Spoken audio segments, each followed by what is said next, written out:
Bismillahirrahmanirrahim. Assalamualaikum warahmatullahi wabarakatuh dan salam sejahtera. Saya Nur Farizan binti Muhammad Said, Pegawai Penyelidik Pusat Teknologi Reaktor Agensi Nuklear Malaysia. Apa khabar semua? Saya doakan kita sama-sama sentiasa dalam rahmat dan kasih sayang Allah, sihat walafiat, dikurniakan ilmu yang bermanfaat, rezeki yang baik dan amalan yang diterima, insya-Allah.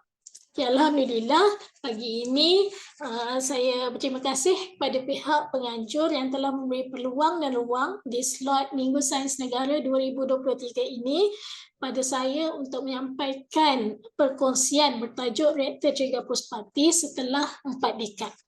Okay, sebelum saya teruskan, izinkan saya menyantuni adab bersilaturahim dengan memperkenalkan sedikit tentang diri saya. Okay, saya berlatar belakangkan akademik dalam bidang matematik. Okay, Alhamdulillah, Allah izinkan saya menceburi dan menerokai bidang yang baru, yang sangat asing dan mencabar. Tetapi dalam masa yang sama sangat menarik bagi saya lah. Okay, maka pada ketika ini bidang penyelidikan yang menjadi tumpuan saya ialah permodelan dan simulasi berkomputer berkaitan dengan teknologi nuklear dan teknologi reaktor. Saya juga menjalankan penyelidikan dalam neutron optik dan neutron application, terutamanya dalam perubatan kanser. Agensi Nuklear Malaysia merupakan agensi di bawah MUSTI yang menjalankan aktiviti penyelidikan dan pembangunan nuklear dalam bidang perubatan, agroteknologi, industri, alam sekitar dan juga tenaga melalui kemudahan-kemudahan utama yang tersedia, antaranya reaktor Trigger Puspati, sinar gamma dan gamma greenhouse. Okay, bagi skop pembentangan saya pada hari ini, saya akan fokus kepada tenaga iaitu yang berkaitan dengan reaktor nuklear.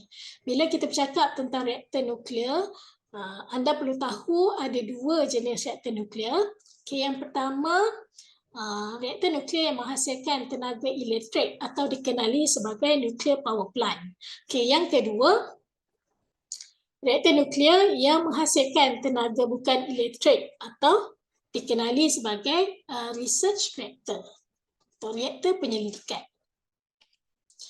Okay, ada 5 elemen penting iaitu operasi dan penyelenggaraan, kejuruteraan dan keselamatan, fizik reaktor, instrumentasi dan kawalan dan jaminan kualiti perlu dititikberatkan dalam pengendalian sesuatu reaktor penyelidikan. Kelima-lima elemen ini telah dimanifestasi melalui section-section yang ditubuhkan, melalui 5 section yang ditubuhkan di bawah pengurusan Pusat Teknologi Reaktor yang bertanggungjawab untuk mengendalikan reaktor atau dalam erti kata lain bertanggungjawab menjaga reaktor di Agensi Nuklear Malaysia. Okay, reaktor yang kita sebut-sebut ini namanya reaktor Trigger Puspati atau singkatannya RTP.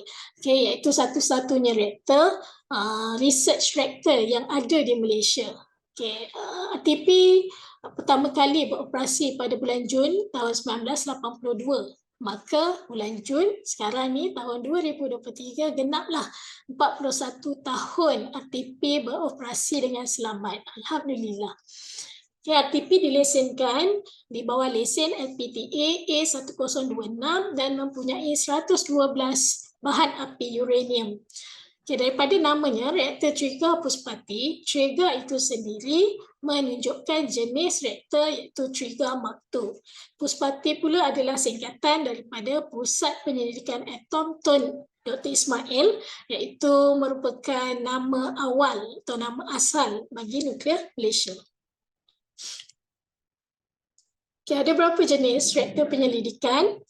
Antaranya pool, tank dan trigger. Trigger itu sendiri menunjukkan fungsinya, iaitu untuk training, research dan juga isotope production. GA adalah General Atomic, iaitu nama syarikat yang membekalkan reaktor jenis trigger. Terdapat 3 model reaktor trigger ini bergantung kepada kedudukan tangki dan juga struktur tangki reaktor itu sendirilah. Okay, bagi RTP, trigger waktu bermaksud kita punya tangki reaktor berada di atas tanah dan kita juga mempunyai tiub-tiub alur neutron. Okay, ini beberapa karakter penting bagi RTP. Okay, yang pertama ialah power maksimumnya adalah 1 megawatt thermal. Neutron fluxnya bernilai 10 kuasa 13 neutron per centimeter square per second. Okay, bahan apinya daripada uranium zirconium hydride dengan enrichment 19.9%.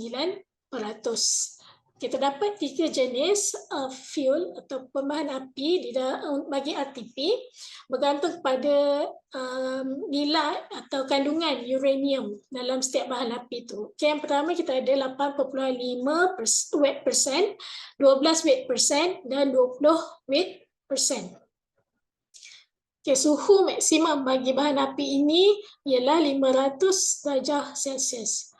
Okay, setiap reaktor perlu ada penyejuk, okay, coolant dan juga moderator. Okay, apabila berlakunya tindak balas nuclear fission reaction ataupun tindak balas pembelahan nuklear di dalam reaktor, akan terhasillah neutron-neutron yang dipanggil fast neutron, okay, yang mempunyai momentum yang sangat laju. Maka kita memerlukan moderator lah untuk menyederhana ataupun bagi slow down fast neutron ini tadi. Untuk RTP, coolant dan moderatornya adalah air biasa yang telah dinyah mineral. Okay, suhu maksimum bagi air ini adalah 45 darjah Celsius. So, suhu maksimum bagi air, suhu maksimum bagi bahan api adalah antara parameter penting lah yang kita akan pantau sepanjang pengoperasian reaktor supaya untuk memastikan pengendalian reaktor sentiasa berada dalam keadaan selamat. Okay, setelah reaktor berhenti beroperasi, teras reaktor akan dibiarkan menyejuk secara natural convection. Okay, selain daripada itu, RTP juga mempunyai sistem-sistem penyejuknya, iaitu sistem primary dan secondary. Okay, RTP menggunakan graphite sebagai reflektor dan bagi mengawal paras kuasa reaktor memulakan operasi dan menghentikan operasi, kita menggunakan 4 rod kawalan yang mengandungi boron karbide, iaitu trunnion, safety, shim dan regulating. Okay, bagi memulakan suatu operasi reaktor, kita memerlukan rantaian tindak balas pembelahan nuklear. So, untuk spark, nak start tindak balas ini, kita memerlukan apa yang dipanggil sebagai neutron source. Bagi RTP, neutron source yang digunakan ialah americium beryllium. Okay, berikut adalah pandangan dari belah atas, okay, reaktor top dan juga di bahagian bawah beam port RTP. Jadi jika kita lihat RTP ini strukturnya seperti tangki, okay, dan di dalamnya memang ada air, okay, dan di dasar tangki ini ada sistem yang kita panggil sebagai teras reaktor, okay, di mana di sinilah letaknya fuel, bahan-bahan api tadi, control rods dan lain-lain sistem untuk pengendalian reaktor. Dan di sini jugalah berlakunya tindak balas pembelahan nuklear tadi. Okay, bila berlakunya tindak balas fission atau pembelahan nuklear, akan terhasillah fission product. Okay, terhasillah fission product. So, daripada fission product yang decay ni, akan terhasillah beta radiation. So, beta radiation ini apabila berinteraksi dengan molekul air, dia akan menghasilkan warna biru yang sangat menarik. Lebih kurang macam warna tudung saya ni lah. Okay, so ini yang kita panggilkan Cherenkov effect. Okay, bagi para pelawat yang datang ke RTP, biasanya boleh melihat secara langsung kesan inilah. Okay, kita beralih kepada fasiliti penyinaran RTP. Kita gambarkan teras RTP tadi dalam bentuk gambaran seperti ini. Yang kuning-kuning ini adalah position di mana fuel berada. Dan Ini fasiliti penyinaran di dalam core. Okay. Antaranya pneumatic transfer system yang terletak di G20 ni. Okay, fasiliti ini sesuai untuk penyinaran pada jangka masa yang singkat, okay, itu kurang 5 minit. So, sampel ini akan di-prepare dan dimasukkan melalui kebuk asap yang berada di bilik yang kita panggil bilik pneumatik. Okay, dan kebuk asap ini mempunyai piping tube, piping system yang boleh menyalurkan sampel tadi masuk ke dalam reaktor dan keluar balik in a split second lah. Okay, bergantung pada masa yang kita set. Okay, jadinya di sinilah berlakunya penyinaran dalam tempoh masa yang singkat. Kemudian fasiliti yang kedua kita ada rotary rack. Rotary rack ini berada di sekeliling teras ini. Dia mempunyai 40 lubang dan boleh diisi dengan 79 sampel. Maknanya kita boleh stack lah 2 sampel dalam satu lubang. Okay, yang ketiga kita ada fasiliti central table yang terletak di tengah-tengah, okay, CT. So kita gunakan CT ini bagi penyinaran yang memerlukan neutron flux yang paling maksimum kerana kita jangkakan dan melalui simulasi juga neutron flux yang paling tinggi berada di tengah-tengah reaktor core ini. Kita ada juga instrumen lain seperti dry tube dan IDNAA. Okay, next ialah fasiliti penyinaran di bahagian bawah pula, di sekeliling reaktor, iaitu neutron beam. Kita ada 4 beam port. Kalau kita lihat di sini, beam port ini mempunyai struktur yang berbeza. Ada yang radial, ada radial pressing dan ada yang tangential. So, struktur beam port ini akan memberikan beam ataupun neutron yang berbeza lah, mengikut karakter masing-masing. Jadi, bila kita nak buat suatu eksperimen, kita kena kenal pasti dulu apa objektif kita, apa yang kita nak. So, baru kita boleh tahu di mana beam port yang sesuai untuk kita buat eksperimen tu. Okay, untuk sekarang ini kita ada neutron diffractometer di beam port yang pertama dan small angle neutron scattering atau SENS di beam port yang keempat. Okay, basically untuk neutron beam eksperimen ini melibatkan aplikasi neutron scattering. Okay, cuma dia berbeza macam saya kata tadi, berbeza struktur, jadi ada kajian-kajian yang berbeza kita boleh buatlah. Okay, untuk contohnya beam port nombor 3 kita ada neutron radiography, iaitu satu cara pengimajan. Macam kita tengok X-ray, kita dapat image daripada sinar X, tindak balas daripada sinar X. Okay, sama juga, cuma yang ini sumbernya adalah sinar neutron. Jadi dia akan berbezalah dia punya kontras pada image yang diberikan neutron radiography compare to X-ray. Okay, kita ada lagi satu beam port, iaitu beam port nombor 2 ini yang mana kita sedang bangunkan prompt gamma neutron activation analysis. Okay, fasiliti ini masih dalam proses pembangunan. Dan begitu juga satu lagi lubang alur neutron yang ada di RTP, iaitu thermal column. Okay, strukturnya berbeza sedikit daripada keempat-empat beam port tadi. Bukaannya berbeza sikit, dia ada pintu.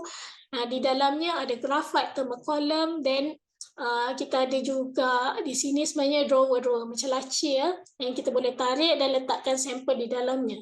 Cuma sampelnya agak comel-comel saja, bersaiz dalam 2 cm diameter, tinggi itu kurang daripada 1 cm. Okay. So, thermal column ini kita cadangkan untuk letakkan fasiliti boron neutron capture therapy yang mana saya sendiri terlibat, iaitu kita buat kajian untuk rawatan kanser. Okay, aplikasi RTP of course untuk memenuhi fungsi RTP lah. Jadi semua aktiviti yang dijalankan adalah bagi membekalkan sumber neutron yang stabil bagi penyinaran sampel untuk pelbagai kajian melalui latihan, penyelidikan dan juga pengeluaran isotop, kan, menepati fungsi reaktor trigger yang saya explain tadi. Okay, so antara teknik kajian yang popular lah bila kita sinarkan kita punya sampel ni di RTP, okay, iaitu teknik pengaktifan neutron atau neutron activation. Maka pengguna boleh menghantar sampel-sampel seperti flora, fauna dan juga makanan, ada electronic components juga, okay, untuk mereka kaji unsur, okay, unsur bahan dan macam-macam lah dia punya energy level dan sebagainya. Okay, kita ada juga radioisotope production yang digunakan untuk medical, agriculture, hydrology dan juga industri. Okay, memenuhi fungsi latihan tadi, RTP bersedialah menerima permohonan untuk universiti, pelajar-pelajar undergraduate, postgraduate yang menjalankan projek-projek penyelidikan untuk melakukannya di RTP lah. Okay, kita juga menggunakan reaktor untuk reaktor operator training dan ada fellowship bukan sahaja dari dalam negara tetapi juga dari luar. Okey, bila kita kata dah 4 dekad reaktor ni wujud, maka sedang eloklah untuk saya highlightkan beberapa pencapaian dan kejayaan RTP. Okey, setakat 4 abad ini, insyaAllah. Okey, pertama ialah persijilan pengendali reaktor. So, untuk mengendalikan reaktor ini, kita memerlukan lesen. Okay, seperti macam kita nak drive kereta kan, kita perlukan lesen dan untuk dapatkan lesen tu kita perlu pergi kelas dan kita perlu ambil exam berkomputer dan exam jalan raya, kena naik bukit, kena parking kan. So begitulah juga untuk pengendali reaktor ni, kami perlu melalui modul dan program pengendali reaktor yang terdiri daripada pertama kita kena pergi training dan kita ada juga pergi kelas lah, pergi belajar ikut modul yang ditetapkan, dan kita ada juga on the job training yang mana kita perlu jadi pelatih pengendali reaktor lah. Maksudnya kena pergi buat checklist, kena pergi mengendali reaktor juga. Dan kita ada juga peperiksaan yang banyak levelnya. Okey, pertama peperiksaan bertulis yang cover semua modul yang kita dah belajar lah. Kalau contoh dalam gambar yang saya tunjuk tu, lebih kurang ada 9 modul yang kita kena cover. Okey, maksudnya dari A to Z tentang reaktor ni kita kena tahulah sebagai pengendali reaktor. So, markah lulusnya pun agak tinggi. Kalau tak silap saya 85 ke atas baru lulus. So kalau lulus, baru kita boleh pergi next stage, iaitu facility walkthrough examination.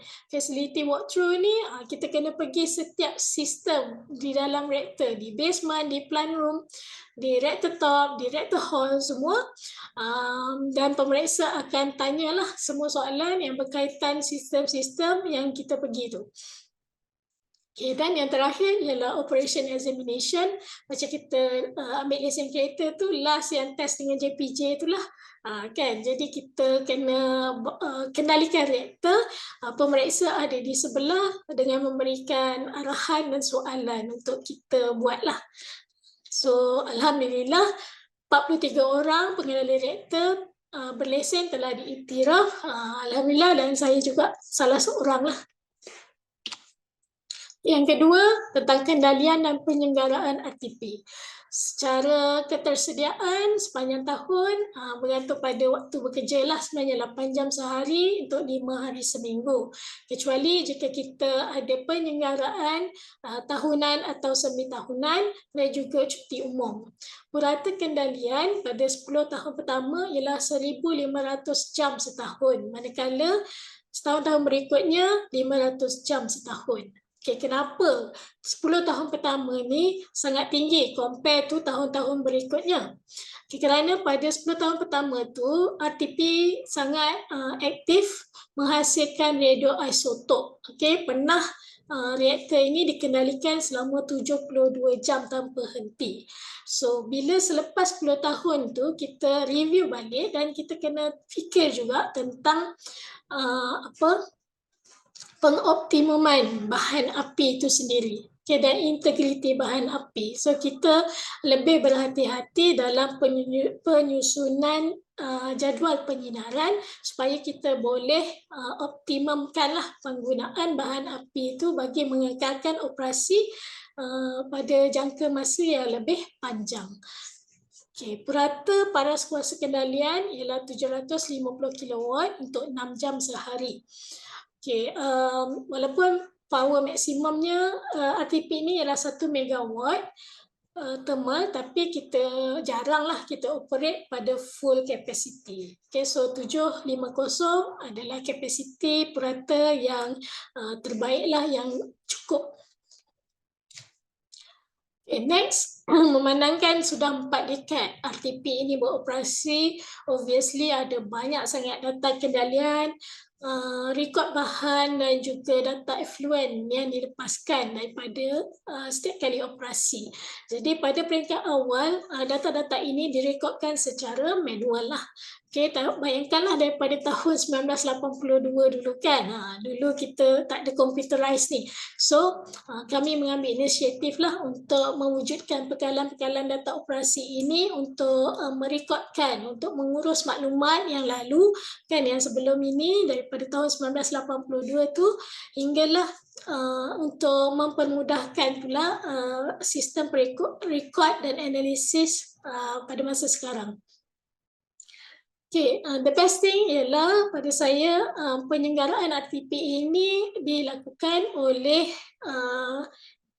pegawai-pegawai kaki tangan Pusat Teknologi Reaktor sendiri. Okay, kami memeriksa secara pencegahan, baik pulih dan kalibrasi berdasarkan pematuhan had operasi dan syarat lesen lah. So ini kita panggil in-house maintenance.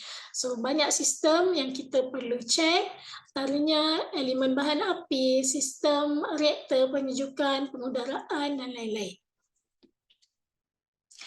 Okey, pada peringkat awal dulu seperti dalam gambar tu sebelah kanan, okey, konsol kawalan reaktor ini berbentuk analog. Okey, konsol kawalan inilah tempat di mana kita mengawal. Macam tadi untuk operasi reaktor, untuk tentukan paras kuasa kita perlu 4 rod kawalan kan. So kita nak kawal rod kawalan ini, kita kawal daripada konsol kawalan. Okay, kita tak duduklah di atas reaktor top itu sebab ada efek kan, ada radiasi. So kita akan berada di satu bilik khas yang kita panggil bilik kawalan, dan di dalam bilik kawalan itu ada konsol kawalan.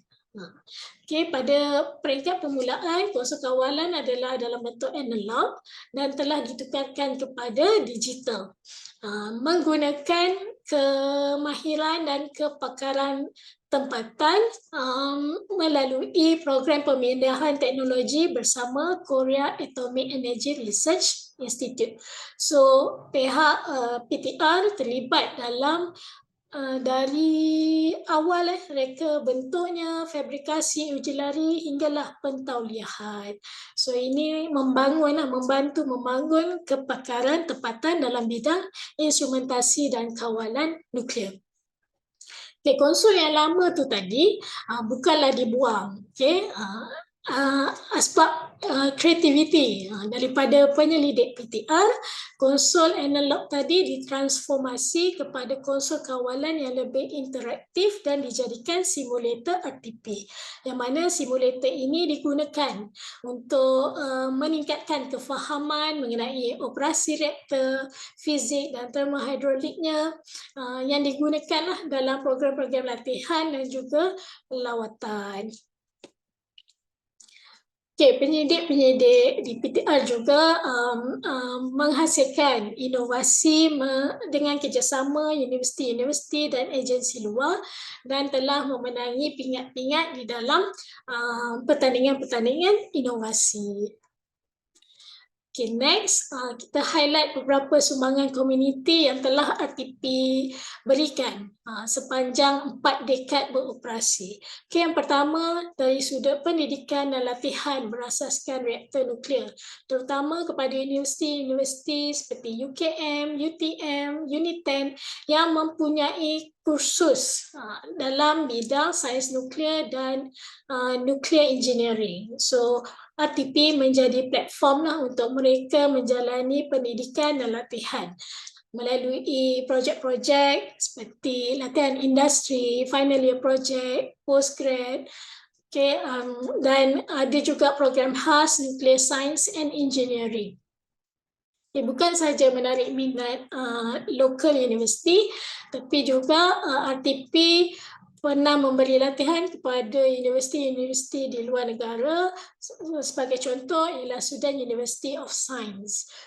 So kepakaran penyelidik-penyelidik di PTR membantulah pelajar-pelajar fellowship yang datang daripada institusi-institusi penyelidikan untuk kami bantu mereka dalam membuat eksperimen, membuat latihan di RTP.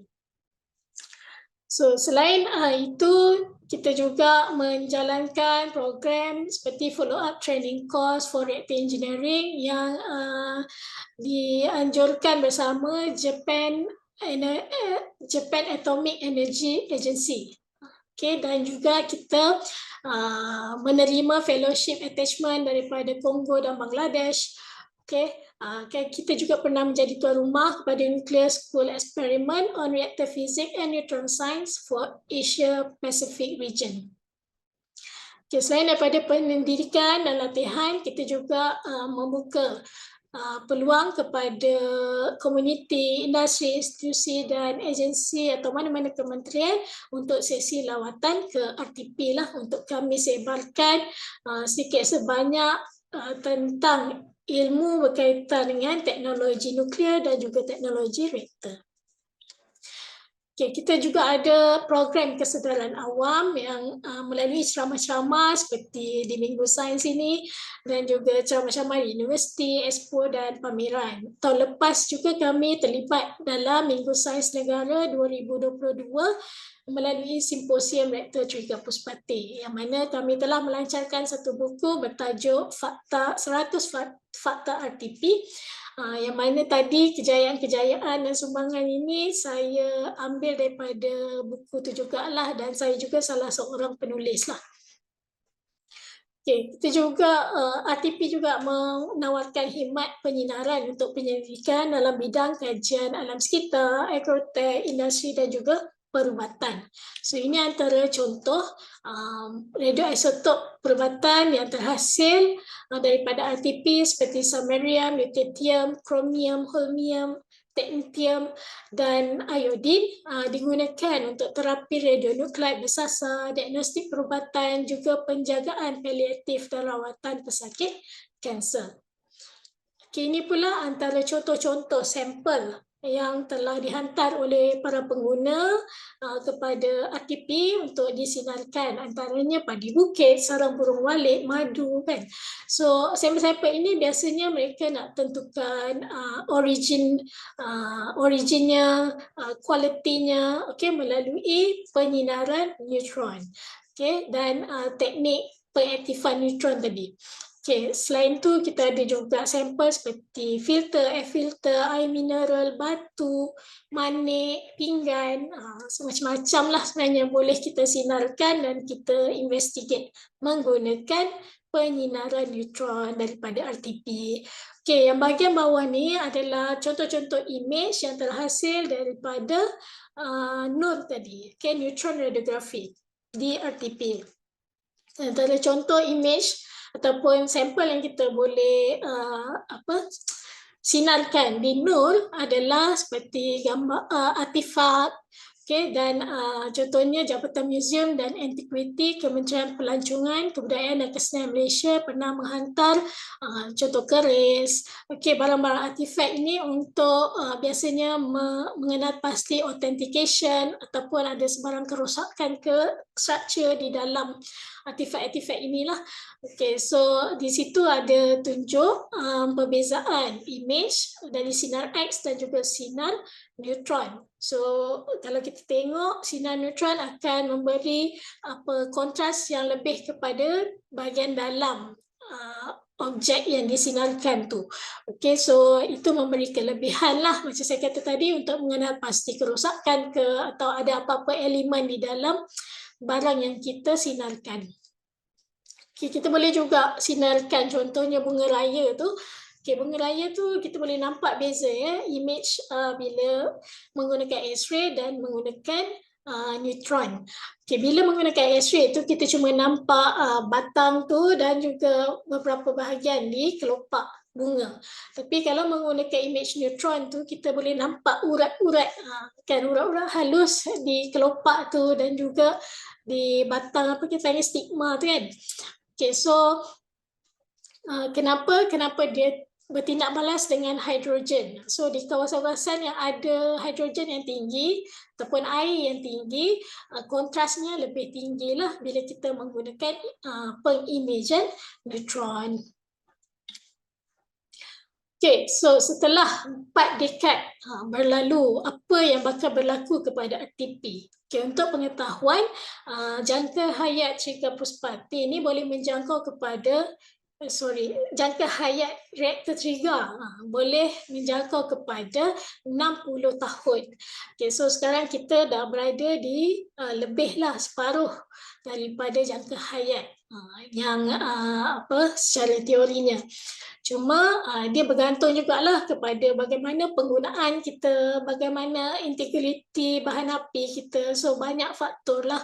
Kita kena ambil kira juga aging, proses penuaan sistem itu sendiri. So nak tak nak kita perlu juga memikirkan apa yang akan kita lakukan bila reaktor ini telah sampai tamat tempoh operasinya, sampai tamat dah jangka hayatnya, maka kita perlu fikirkan perancangan untuk pembubaran reaktor. Ada 3 strategi pembubaran, sama ada pembubaran serta-merta, tangguh ataupun kekal di tapak asal.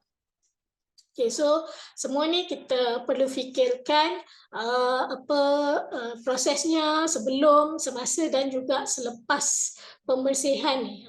Okay, so ini kita panggil decommissioning plan. Pihak PTR sendiri sudah mulalah kita teliti, membuat penelitian, okay, dan untuk membangunkan plan ini kerana ia akan memberi impak kepada ekonomi. So kena sangat berhati-hatilah dalam pembangunan plan decommissioning ni. Okay, itu kisah RTP. Tapi dalam masa yang sama, kita perlu juga memikirkan pelan penggantiannya. Okay, bila kita nak tutup RTP ni, kita perlu fikir pula what's next. Okay, sebab kita perlu menyambung kesinambungan kita punya research, kita punya penyelidikan, kita punya kepakaran.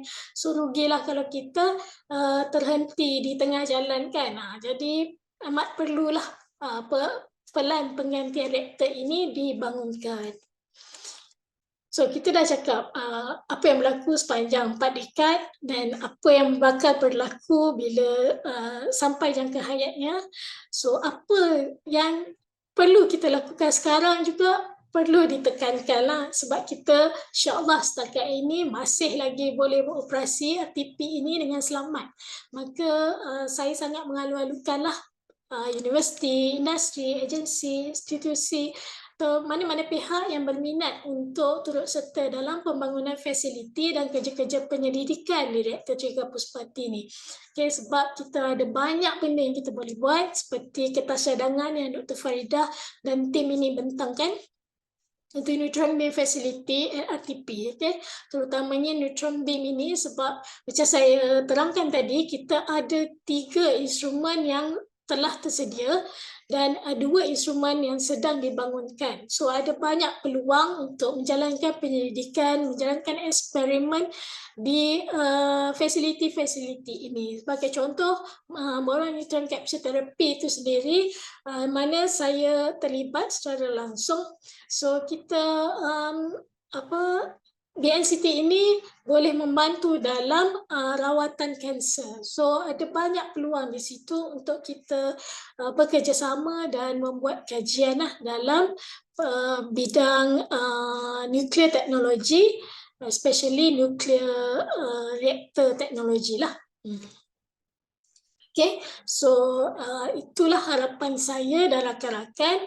Jika ada yang berminat untuk membuat kajian berkaitan dengan BNCT ni, saya maklumkan boleh kontak saya lah, insyaAllah, dan boleh juga kontak Pusat Teknologi Reaktor ataupun Agensi Nuklear Malaysia sendiri untuk kita bincangkan apa kerjasama yang kita boleh buatlah untuk membangunkan dan koreklah sehabis baik apa-apa ilmu dan peluang menggunakan RTP, Reaktor 3 Puspati kita yang ada sekarang ni, insya-Allah. So itu sajalah daripada saya. Moga semua yang saya sampaikan tu memberi manfaat, memberi pengetahuan baru buat anda semua. Dan sekali lagi kepada siapa yang berminat untuk turut serta dalam bidang teknologi nuklear ini, teknologi reaktor ini, amatlah dialu-alukan melalui projek-projek penyelidikan. Okey, so sekian saja daripada saya. Assalamualaikum warahmatullahi wabarakatuh.